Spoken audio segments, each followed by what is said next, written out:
તો જલારામ બાપા અંગે વિવાદિત ટિપ્પણીનો આક્રોશ યથાવત છે, જેમાં જેતપુરમાં રઘુવંશી સમાજે મામલતદારને આવેદનપત્ર પાઠવ્યું। જ્ઞાન પ્રકાશ સ્વામીએ બફાટ કરતા સર્જાયો છે વિવાદ।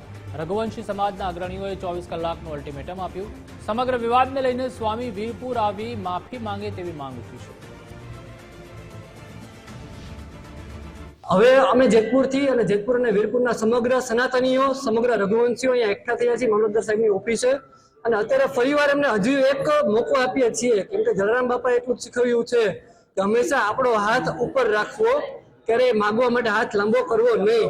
એટલે ફરીથી આપણે એને હજી એકવાર ચાન્સ આપીએ છીએ કે આવતા 48 કલાકની અંદર તમે વીરપુર જલારામ બાપાની સમક્ષ હાજર થઈ અને માફી માગી લ્યો। જો 48 કલાકમાં તમે નહીં આવો તો અત્યારે સમગ્ર સનાતનીઓ એટલી તૈયારીમાં બેઠા છે કે સમગ્ર ગુજરાત અને ભારતભરના જેટલા પણ સ્વામિનારાયણ મંદિર છે એના મંદિરની બહાર તમામ સનાતનીઓ, તમામ હિન્દુઓ ભેગા થાય અને આંદોલન કરશે, ધરણા કરશે અને સ્વામિનારાયણ સંપ્રદાયના મંદિરોના દરવાજા બંધ કરશે, એટલી અમારી તૈયારી છે।